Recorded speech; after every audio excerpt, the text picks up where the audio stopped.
Good morning from Suffolk Yacht Harbour. It's Angus from Clarke Carter, and we're just going to give you a quick walkthrough tour of this Sadler 29 behind me. It's a 1984 boat on the market at 14,500, and at the end of the video we'll just go through some of the running costs of this boat to show you that actually owning this sort of boat is pretty affordable and a great way to get on the water for not much money. So stay tuned for the rest of the video and let's go have a look. So as I mentioned, this is a 1984 Sadler 29. Sadlers were built in England. Whenever we list a 29 or a 32 or a 26, there's always interest in them. The name has an enduring popularity, but this is a particularly clean example of the 29. As you can see, the owner's already taken the sails off for the winter, so he's keeping up with his routine maintenance. The boat generally has been very well maintained, and you'll see that when we go on board. It's got a slab reefing mainsail and a furling genoa. Nice easy boat to sail. The current owner regularly sails single-handed, so for someone on their own or a couple, it's an easy boat to manage, under 30 foot, so not difficult to manoeuvre around marinas. As you can see, it's got the dark blue spray hood. Cockpit, nice and big. Again, for one person, everything's within reach, but there's plenty of space for 2, 3, 4 people to sail in comfort. Fitted with tiller steering. So simple, easy, nice and responsive. And then the main sheet here down in the cockpit with a short traveller and just a simple clutch system.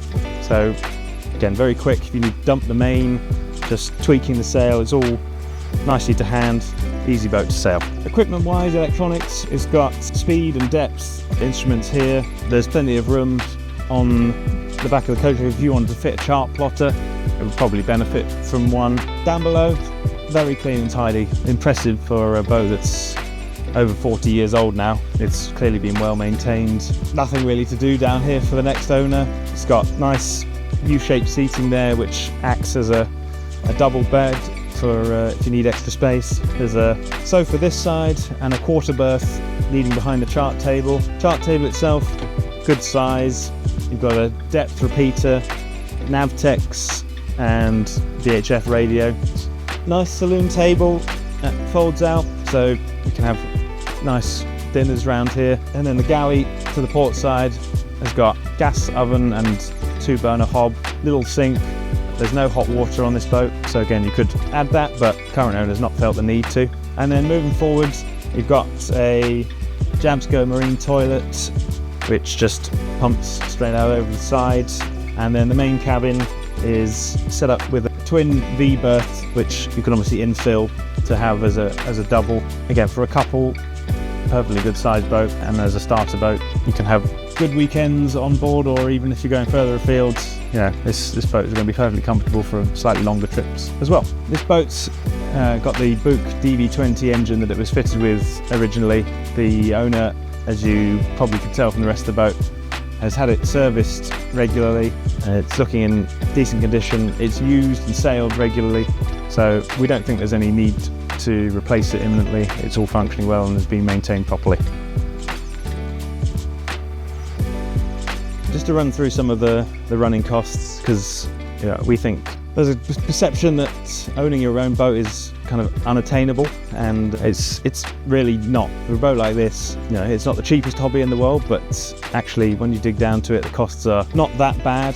So for this one, the marina berth obviously is the most expensive way to store it, but even here in Suffolk Yacht Harbour, it's about £5,000 a year. If you would leave it on a swing mooring, it'd probably be about 1/5 of that cost.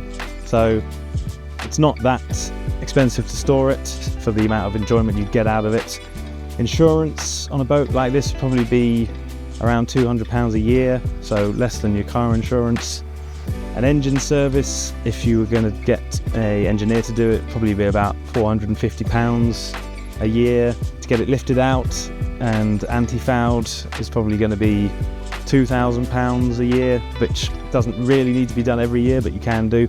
As I say, it's not the cheapest hobby in the world, but yeah, it's kind of equivalent to a luxury holiday. And of course, all those costs, if you to buy the boat with a friend, you can split those costs. It's becoming an increasingly common thing to do that, two or three friends buy a boat together, split the time they use the boat or use it together, and obviously, yeah, that just makes things a whole lot more affordable for everyone. You can go out as many times as you want in the year, and yeah, for the enjoyment you could get out of this boat, I think it's a cost well worth paying.